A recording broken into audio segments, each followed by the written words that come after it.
And we're live. Phil Tarrant, Tom Panos, Real Estate Exposed, where we go behind the headlines, unpack, uncover exactly what's going on in real estate and have those conversations that most people don't want to have, can't have, they're too scared to have, or they're just not talented like Tom Panos over here. How you going, mate? You will?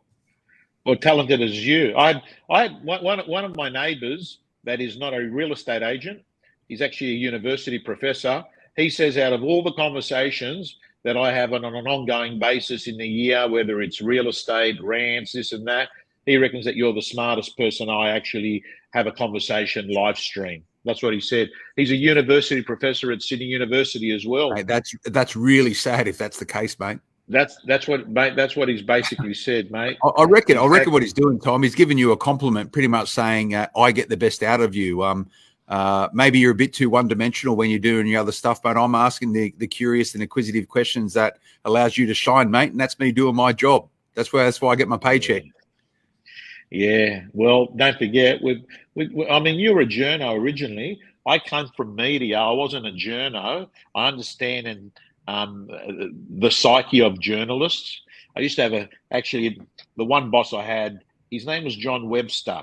He was one of the few people that was actually ended up becoming an executive that came through the path of editorial.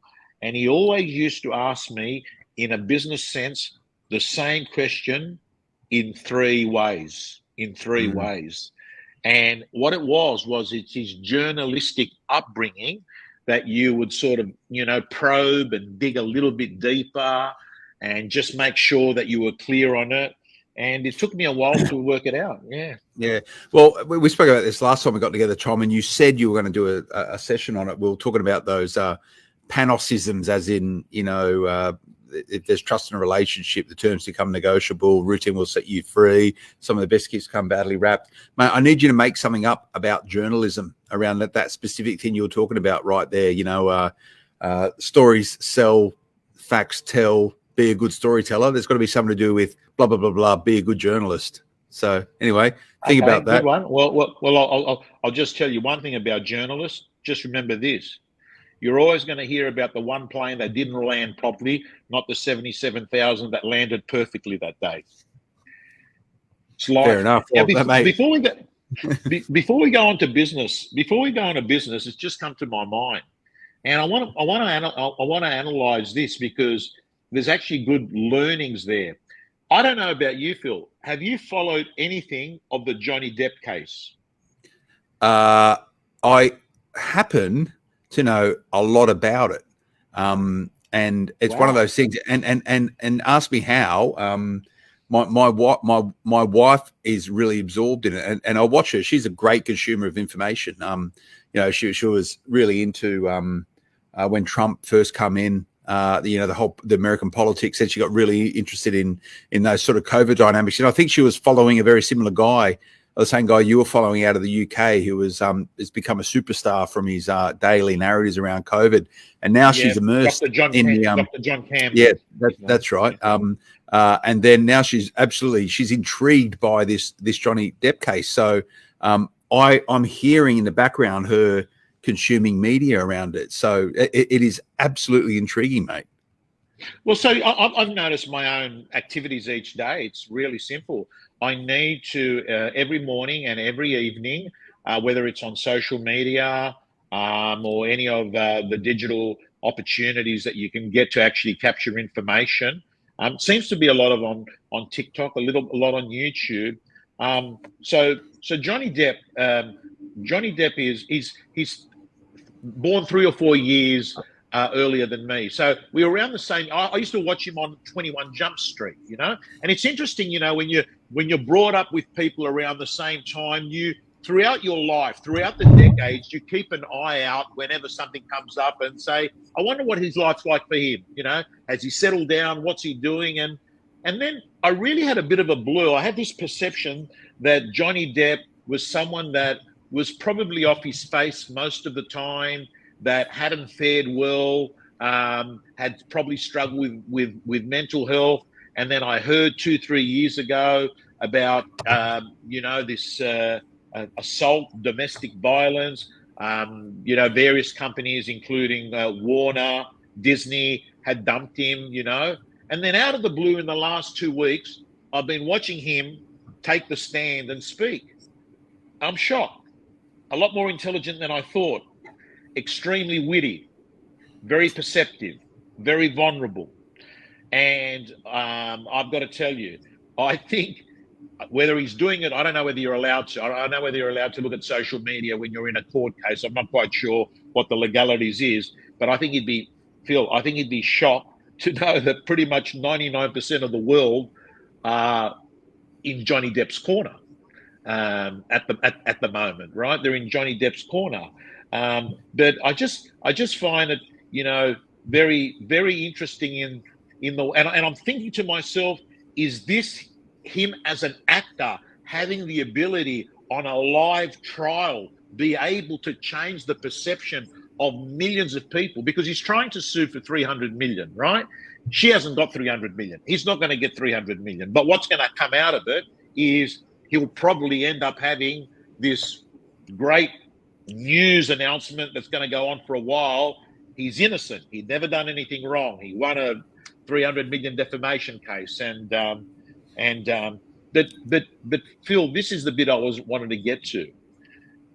The power of people has changed because I'm having a look at the way social media is affecting the decision-making of people.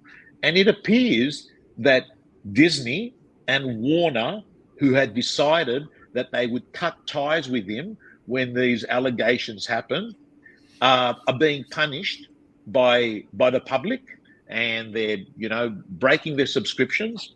And then companies like Dior, which have said, we're sticking by this guy, right? He's made us a lot of money and we want to see this thing. We want the final truth to come out and see what it is. And they're benefiting. The power is with the public these days, Phil. Well, the power has always been with the public. It's just how it happens is different to how it used to happen. And putting aside, the case between him and his ex-partner, which there's some pretty significant claims against it. And, I don't want to not acknowledge some of the significance of those, but that's largely irrelevant. But there are some serious issues. To your point, the guy as an actor, he knows exactly what he's doing.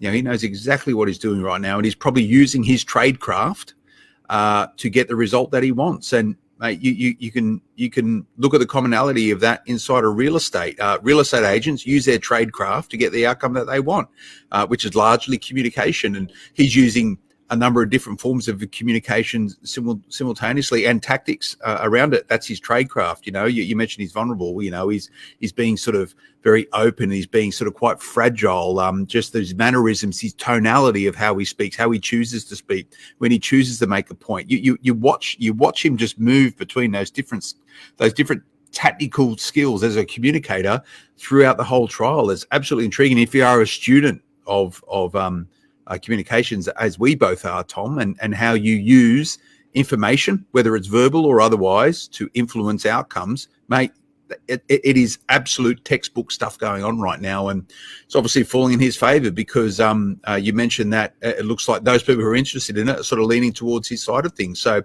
what he's winning is the information he's using it and how he's actually using that information, how he's communicating that information to get the outcome he wants. It's masterful stuff, mate. Hence the reason why he wins Academy Awards and Emmy Awards.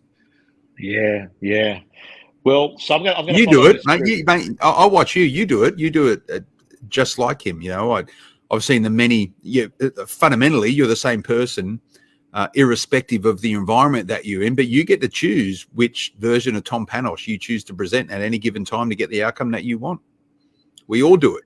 We're all actors. I think, Phil, we need to accept. If we're in business, we're in show business, and they're watching everything you're doing. They're watching everything you're doing. I'm just thinking about one. I mean, I'm thinking about one. I saw this morning. Johnny Depp has his solicitor has gone off to go say something, and then come back, and Johnny Depp, with his hand, pushes the chair back to allow her to sit down comfortably. Now, he's totally aware that there are cameras in the courtroom, right? And they're seeing all this little stuff, right? And things of that nature. And that's non-verbal communication, but what he's doing there is communicating very clearly that I'm considerate of this person, I respect this person, I'm not so important that I won't pull a chair out for someone. It's a human thing to do. That's what most people expect. I'm just like Johnny Depp, right? That's what's going on there. The academics around this will absolutely pull this apart, pick it apart from a body language point of view or through the mechanisms how he's communicating. But bring it back to real estate agents, Tom, and people in business. We're all in show business. It's how best you present, and it's how best you show up will determine how good you go. And Tom, look, let's be clear. Let's bring this in. 1/3 of all Australians have a mortgage, Tom. 1/3 of all Australians. The other third are renters, and the other third have pretty much got their house paid off, right? So for the first time in 11 and a bit years, we'll call it 11-ish years, an interest rate rise. The first time most Australian mortgage holders, a lot of Australian mortgage holders have seen an interest rate rise, and we can get into some of the reasons around that. But Tom, I think the important point is I reckon there's got to be 80-90% of real estate agents who have never acted or operated inside a market where interest rates are going up. Some home truths come to bear. So I've done my own anecdotal survey. Over a 4-day period, 1,500 real estate agents at live events. I've asked people to put their hands up on who's been working in real estate for less than 12 years. And the answer is probably 90% of the industry. So 10%. Don't forget, these are people that are a training course, so you could turn around and say it might be a bit of a bias there. If you're too experienced, you're not there. But I'm just going to balance it out for rough numbers. So if you think about it, Phil, as you said, 80-90%, that's not a bad number, have worked in a marketplace where either rates have gone down or just been stable, have been working in a marketplace that has been conducive to property investment and hasn't had any, crosses, rates are happening. And all of a sudden, nearly the whole industry is coping for the first time this Tuesday of the first increase and what potential increases might happen over the next 6 months, 12 months, who knows? So this is interesting because, Phil, and you sent me a text message the other day of, I think, Daily Mail, some, tabloid journalism, right? Having said that, one of the guys, they ran one story, they never spoke to me. Then they did ring up the day after when I landed from Perth, and they asked me a question about whether I thought real estate agents were going to end up on the dole. And I said to them, well, that's impossible because at the moment, no one can find any work. I mean, no one can find any workers. Cafes can't find workers. Restaurants can't find workers. It's not like they're going to go on the dole. But Phil, a lot of real estate agents got scared, saying, Panos, you freaked out a few people. I said, man, I've got to tell you, the smart ones aren't freaking out. The smart ones are actually looking at the gift here. And the gift, Phil, and I want to touch on this. Phil, in 1990, I look back at my own life. 1991 to 1994 was the foundation years that took a guy that came from a family at Lakemba Belmore, family that didn't have much money, brought up public schooling. Those 3-4 years gave me the opportunity to make a lot of money commercially in real estate because it was like a blank canvas board. It was like the rules changed and it equalized people that had been doing real estate for a while versus new people. It was like, here are the new rules, 1990, 91, 92, 93, after the boom. And in addition to that, Phil, real estate agents are going to have the opportunity in 2022 and 2023, if they haven't done it already, to put their teeth into ownership of real estate. Because a lot of real estate agents, believe it or not, Phil, they don't own real estate. At most, they own a family home. I mean, it's quite bizarre when they actually trade in that commodity. Like if I don't know what the research is, but I can tell you, I look at my own clients, generally speaking, they own a family home. That's it. So they've got an opportunity in the next 1 or 2 years, Phil. Okay, well, that's a big call, Tom, and I think we should really break that down. So what you're saying, there's got to be a double accelerator in parallel for real estate agents that make their mark as a professional, but leverage that into making their mark as property investors simultaneously at the same time. When was the last time this happened? In the early 90s, you reckon? I think same market conditions to allow that. I think in 2000, the 2007, 2008 period was an opportunity, right? It was that GFC was an opportunity. A little bit in 2004.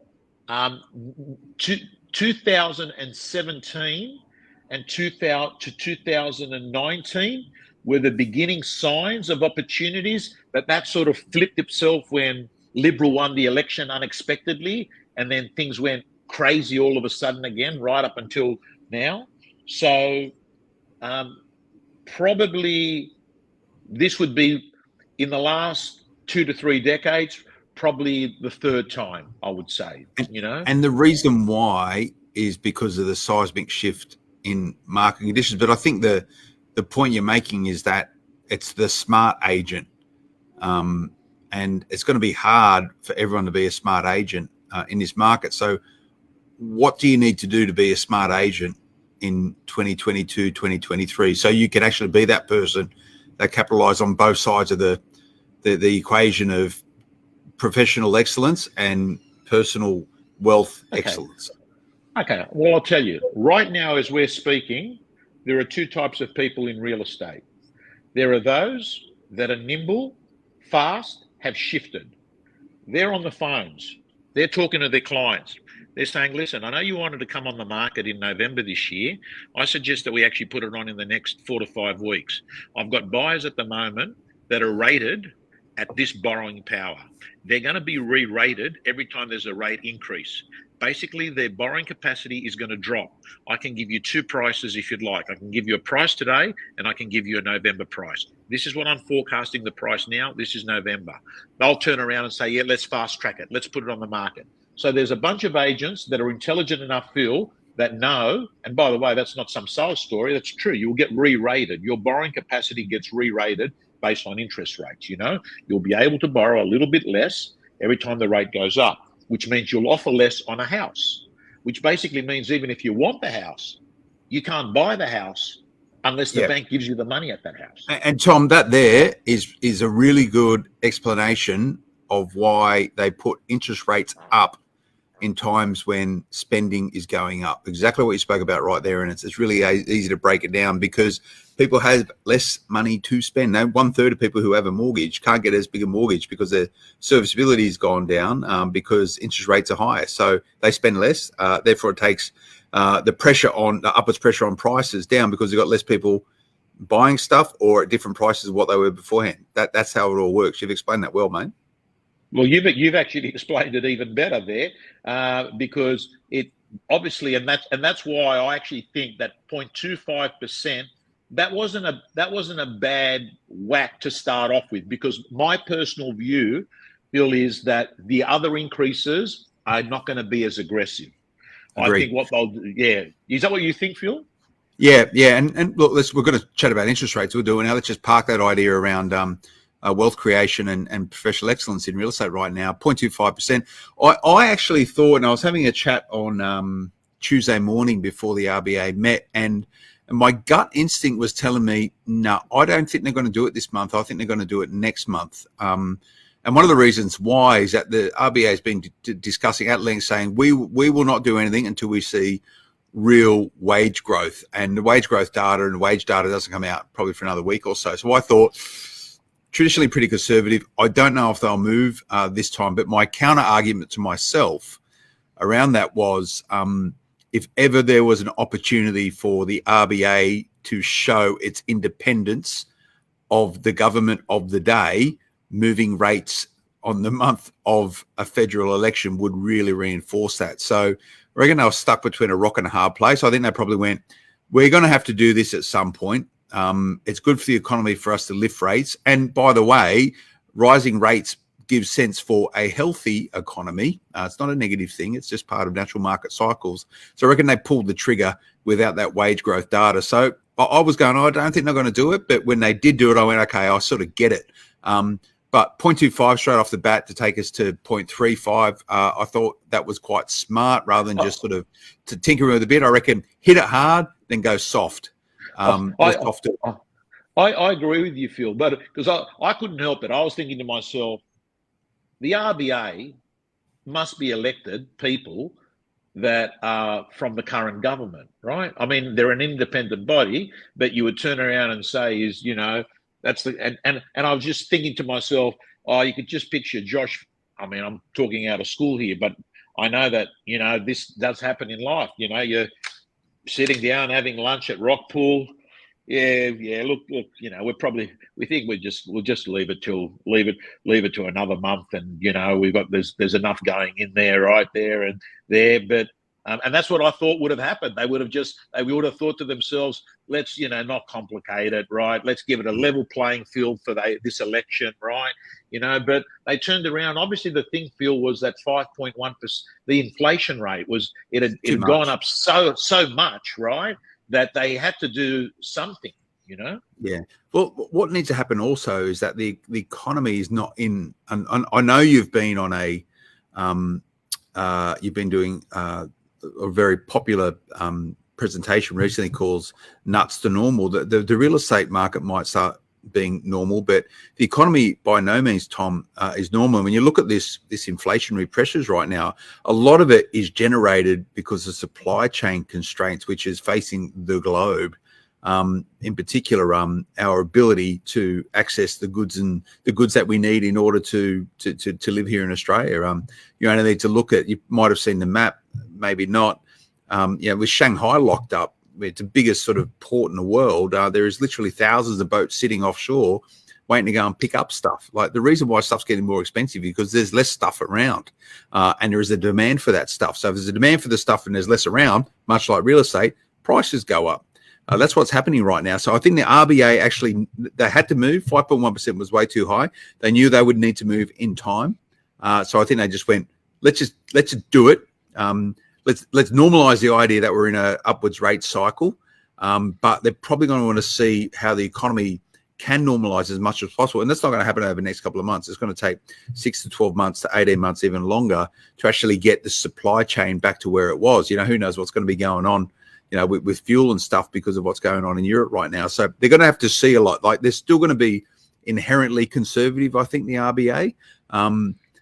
Interestingly, and back to the point, 1/3 of all Australians have a mortgage. Now, do the math. I think for every $1 million, what do you got to pony up another $2,500 a month in interest repayments, right? Like, most Australians are going to be able to weather that. Their strongest family balance sheets largely in the history of Australia as a result of COVID. So most people are going to be able to cop the interest rate hikes for a period of time. There will be some people that are distressed as a result of it. But the other third of those people who don't have a mortgage, who are potentially retirees, rising interest rates ain't a bad thing. If they've got their money in cash and term deposits and all that sort of stuff, they're going to get more income from those and those investments moving forward. When you look at the rental market, which is the other third, Tom, they're going to have to accept the fact that they're going to have to be paying more for rent because we're under supply, and again, it's supply and demand. This, therefore, should put upwards pressure on wage growth, and I really look forward to seeing that information coming through, how much that's accelerating. But anecdotally, and you chat to a lot of real estate agents and principals, wages are going up. Like, I don't know anyone who's not going, no, I'm not seeing any wage growth. Wage growth all over the joint. So just strap in, everyone. This is the environment. And back to the point, Tom. This is when real estate agents who have never operated inside 90%, your numbers, who have never operated inside of an increasing interest rate environment, you can make your mark right now. You can be that generation, the next generation. You can be the next REB Top 100 agent of the future by being that smart agent, and we'll get into that. But in terms of the buying side of things, I know a lot of people who are thinking of selling now, to your point, accelerating those selling decisions. Selling at the top, ish, and then potentially buying when prices soften a little bit. There's people who are going to make their dough right now, Tom. Yeah. So there's a strategy called, and I've actually written a story for it in that's going to appear in News Corp publications in the next 48 hours, called "Sell High, Buy Low." I need to come up with a nice tabloid heading, of course, Phil, that's going to attract people. And that, look, it is a strategy that is high risk, but can definitely work. I've seen it work. I actually know 3 real estate agents, 1 in Sydney and 2 in Melbourne, that have already done it this week.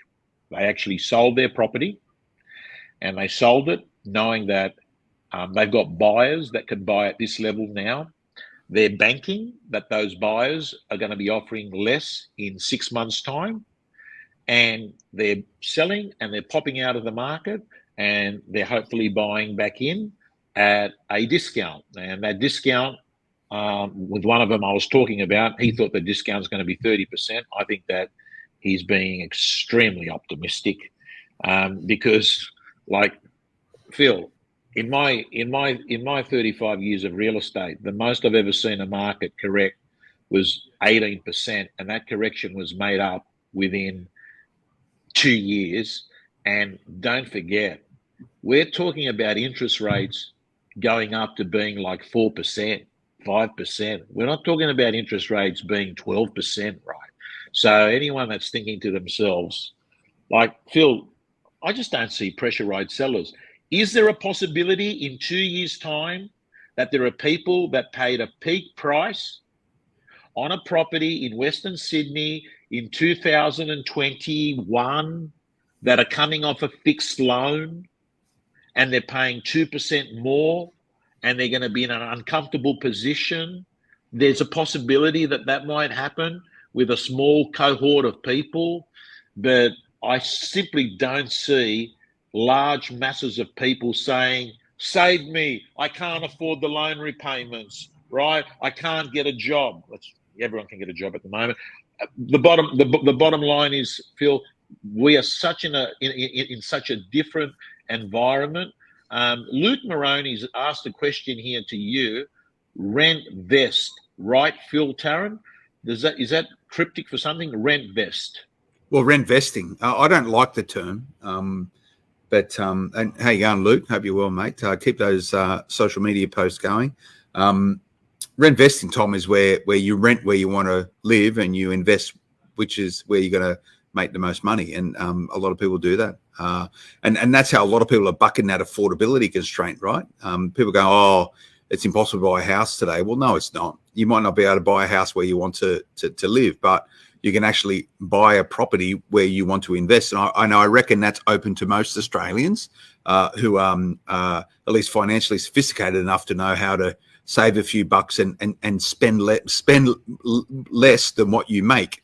So property ownership is open to all Australians. And I think we've got to stop getting stuck in this whole notion of affordability in Australia. It's impossible to own property. It is there. If you've got a job, and fortunately, we have the minimum wage here in Australia. But if you're a professional person who has been working or been working for quite some time, you're going to be able to afford a property somewhere. So go and explore those things. Get beyond this old idea that your first home needs to be your forever home.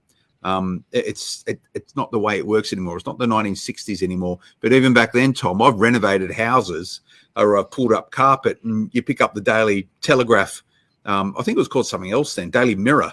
Out of the floorboards, and it'll tell you, front page, housing unaffordable for all Australians. So I think Australia needs to get beyond all of that personally. But the point, Tom, and it's connected with what you were saying, there's got to be some fringe cases where, for whatever reason, someone can't afford their house and they took on a large debt with a property which is now worth less than what it was. That's okay, negative equity. It's only an issue if you need to sell for whatever reason. Now, you might need to sell because of death, divorce, distress, something else, one of the Ds, and you may find yourself out of pocket. But that's not going to be the standard for most Australians. Family balance sheets are the strongest they ever have been. Tom, what's that comment there? G'day, Phil. This is from YouTube. It's really simple. If you restrict lending to 5 times gross income, affordability is solved and everyone is resilient to rate rises and economic uncertainty. Absolutely, that makes sense as well. But I don't subscribe to this 5 times, 6 times, 7 times. I think a lot of people try and apply global benchmarks to Australian real estate.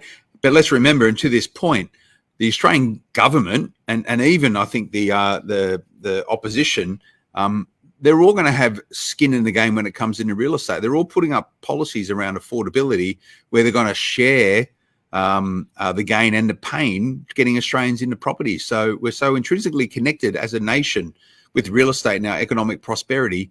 It's going to be very hard for property markets to spiral so far out of control that everyone's going to blow their dough and end up with nothing. I don't know. I'm copping some flack here, Tom. Do you agree with me or don't disagree with me? No, I agree. Listen, I agree with you. I agree with you. And I've got to say to you, Phil, I've got a meeting with my mortgage broker on Tuesday or Wednesday, some day early next week before I travel to New Zealand. I'm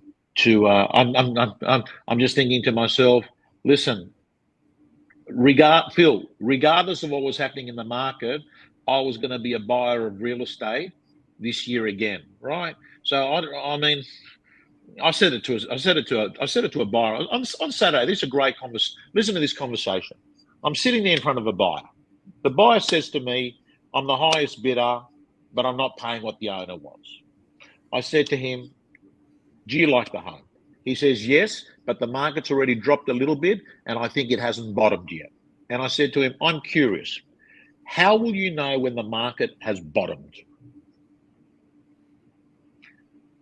And then there's silence. There's no answer to that. I said, think about this for a moment. The only way you know the market has bottomed is when it actually goes up a touch, because you can look back and say, that was the bottom back then. But by that stage, it's too late. You've already missed it. So I said, forget that strategy. Number 2, when the market moves up a little bit, rates are going to keep going up because that's life. So you're going to end up paying a higher rate. But I said, put that all aside. You're here today. I can see that you're expecting a baby very soon. He goes, in the next month. I said, think about this for a moment. Are you going to buy a home for your family based on the market or based on your life? Right? And I'm going to tell you, they ended up, buying the property. And then I said to him, I said, I know I come across as a salesperson here, but I got to tell you, I've just done you a big favor getting you to pay that extra money, because I said, I would have thought you would have gone off and bought something else because you would have thought, oh, that's really good value. And then what would have happened is 2 years later, you'd say, you know what? We really didn't want this house, but we bought it because it was good value. So now we're going to actually sell it. You're going to be up for legal fees. You're going to be up for stamp duty. You're going to be relocating. I said, man, I know you're madly in love with this property. It's done, dusted. You're happy. Go and have dinner tonight. Go to your favorite restaurant and just say, man, we got what we want for the next decade. And his wife goes, I wish he thinks like that, right? So. Mate, but it's really hard to detach, Tom, because most people think that they should be chasing financial value in real estate. And I'm a property investor, and I have a big podcast around property investment, and that there is the case. But for the purpose of buying a family home, it's a very, very different set of rules and a very different equation to actually realize that. And let's be clear, Tom, if you're thinking over a decade, depending on the market, let's be clear, like, you can still buy stuff in Perth today cheaper than what it was 10 years ago. It comes down to asset selection. But back to this point around affordability, property is affordable in Australia. It's clear. You might not be able to live where you want to live right now, but I'm sure you can buy a place somewhere else. Is there jobs? Is there this? Is there that? It's all interconnected with it, Tom. But the banking system in Australia, and you only need to look back at the global financial crisis, Tom. The Australian banks fared better largely than any other bank in the world, and Australia's banking system was robust through the whole process. The reason why is the prudential way in which money is lent in Australia. Up until this point, if you remember, only about 6 months ago, we were talking about serviceability has changed, where they've put another 0.5 on top of the serviceability. So what the bank is servicing you at is assuming that there's 3% more in the interest rate that you have from when they're assessing you for the mortgage that you've got. So we've already priced in a 3% change in mortgages. And guess what's going to happen? That's just going to keep ratcheting up in line with rising rates. So the margin is there. Even if Australians can't police themselves on taking up too much debt, the banks are policing it because of APRA and banking regulations around it. So that should ensure at least steadiness or continuity of real estate in Australia. Yes, some people have probably got the wrong advice and bought the wrong property and got the wrong amount of debt, or they might have had some sort of distress in their life. That's just the nature of the beast, and it's horrible that it happens. But we shouldn't be making rules around the fringes. What should be happening, and that's what happens, is that we make the rules around the norm. Hence the reason why Australia's doing all right, and we will do all right in this upwards rate environment. And Phil, before we leave today, I want to ask you: are we going to do all right both with a Labor and Liberal government? And based on the halfway mark, roughly where we're at, who's winning? Well, it's sort of swinging. Leader of the opposition's out from his COVID break. He's out there campaigning. The Prime Minister's out there campaigning hard. You know what? It's funny. You know, it's been looking at the media cycle. Everyone's really into it. It's sort of plateaued a little bit at the moment. And we've spoken about this beforehand. When do Australians typically make their vote? Normally, it's on the Saturday of when they go to rock up at the local school or wherever to put their vote down.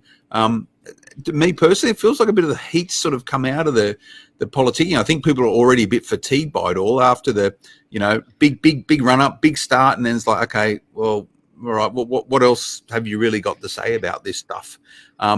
Whether it's a Labor government or whether it's a coalition government, in terms of real estate investing and owning property, I think largely it's going to be pretty consistent. Where you might see some tweaks and change, I think, is at state-based level as they sort of tinker with stamp duty, which I think is long overdue, an overhaul that needs to be done differently, or other sort of state-based property taxes.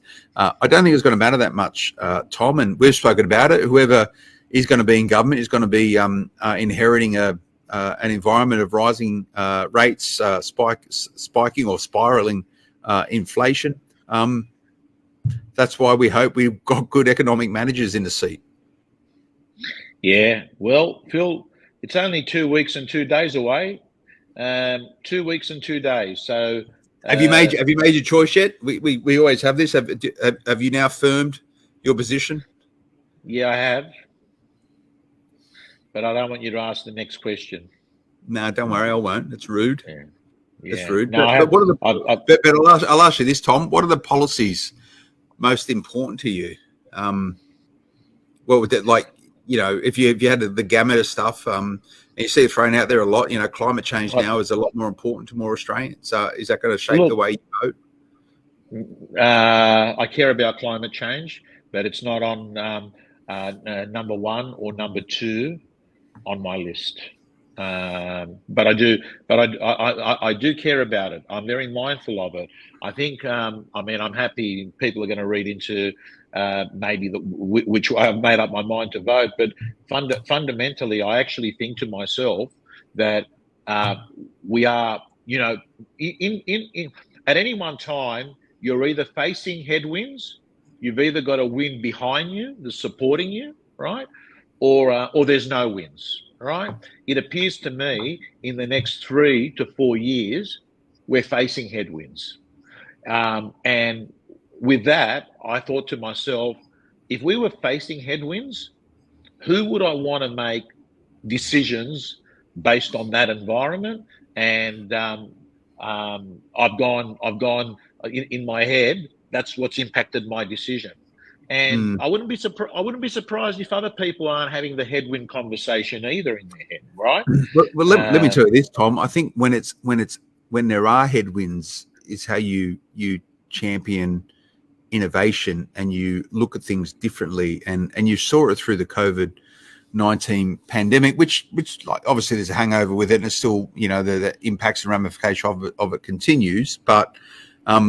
I did a lot of reading during that period of time, and I think a lot of people, despite the challenges of the environment, there's a lot of people who will go back and think, geez, COVID was hard, but it was okay. And you think about business, you see people thrive in those environments. And this is the biggest difference between wartime leaders and peacetime leaders. You have a very different narrative and a very different set of situations, and you make very different decisions when you have tailwinds. When you have headwinds, you make different decisions for different reasons, and you often find is that when change happens, that's when growth happens, that's when innovation happens, and you need to go through those cycles in order to enact and affect change. And I think Australia is going to go through that over this next period of time. And guess what? It's going to be healthy for Australia.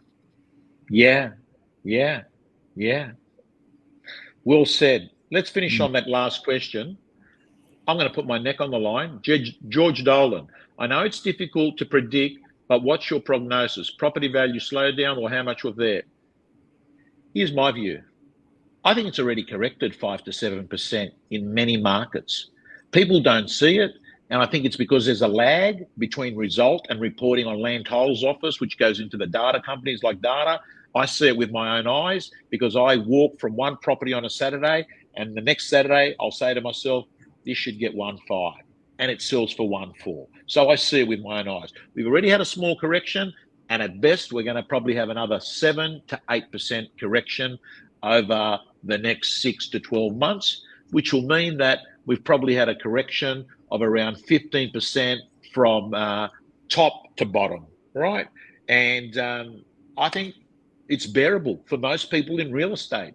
That is a total bearable solution when you take into account at how much real estate has gone up in the last 5 to 7 years, right? It's healthy, right? No dramas. What do you reckon, Phil? What's your view? You're not going to tell me 20%. You're not going to say 20%. Tom, I'm just a journalist, mate. I can't make those predictions. There's smarter people out there than me. But, you know, as a humble armchair observer, I'm going to say look for two-speed markets. And I think I'd probably subscribe to your points there, but I think that's going to be insulated largely up until this point and moving forward to your capital city markets. And I think specifically Sydney and Melbourne and Hobart, you're going to see significant cooling now. I don't think you're going to see initially in Brizzy. That's still got some way to run, a number of years before it might slow down. But look to regional markets. You know, I always come back to, if I had money to invest right now, where would I be investing? Don't overlook regional Australia. Those markets, regional Australia is a big place, right? But regional markets still have a long way to go as sort of COVID conditions normalise and the way in which we work normalise. We've spoken about it beforehand.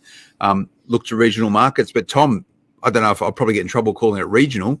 I saw that you're in Hobart or you're in Tassie over the weekend, trying to flog some land down there, mate. Like, let's look at it as a microcosm of real estate auctioneering or real estate sales. I think I was at 8 or 9 blocks you had to flog in an afternoon. 7 blocks. They were big blocks, 10,000 square meters each block.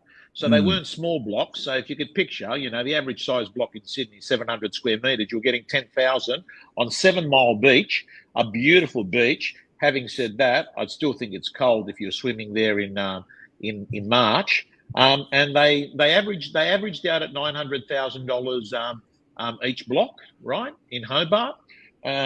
Interesting, you know, good style. Like, everyone that was rocking up there was either driving a Range Rover, and you know, it didn't look like it was struggle street. And building they're going to build homes. The homes are probably going to be worth 2 to 3 million finished.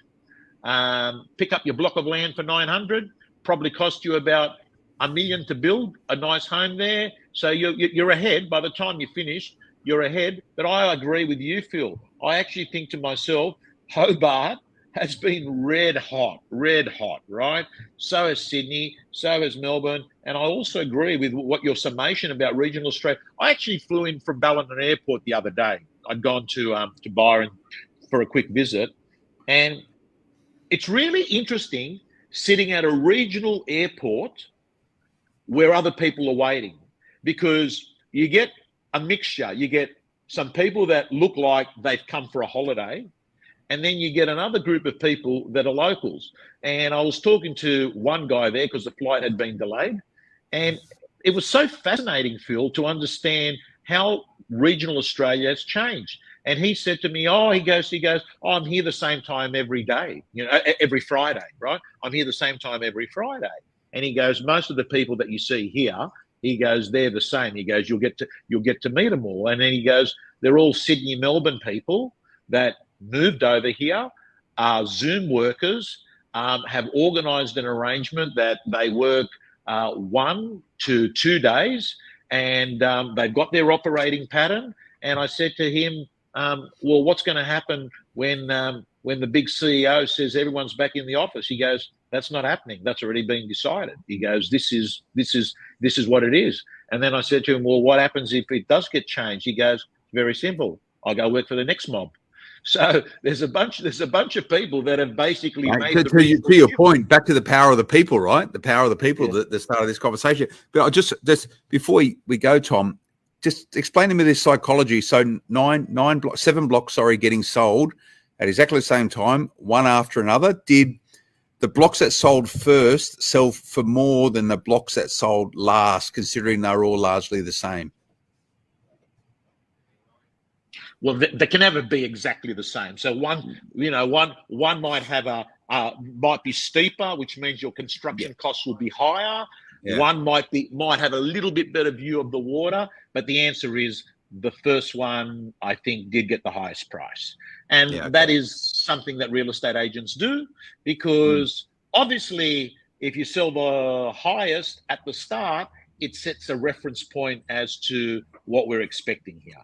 And how did you go mix it up? Because I watched, because I think you had it live by memory. I can't remember who I was. I tuned in and I went, okay.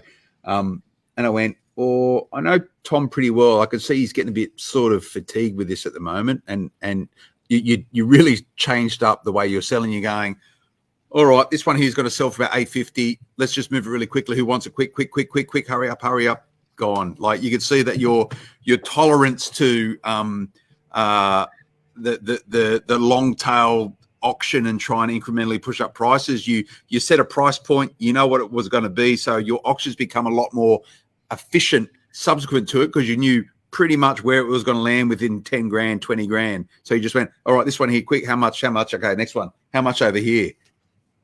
I think, Phil, so it's a combination of two things. The first thing is that if you've just seen the reference point of a property sell at 900, and there really is not much difference between all of them, accepting a bid of 750 actually is not good for anyone there, right? No. Firstly, like, people know it's not going to be selling for 750, right? Second thing is, I don't want to spend 10 minutes to go from 750 to 900 when I can just start off at 850, right? The second reason you probably noticed it is, Phil, the truth is, I've been working in Perth on Thursday, Friday. I landed at 11 o'clock, got home at 11:30. I had to do a full day of auctions on Saturday.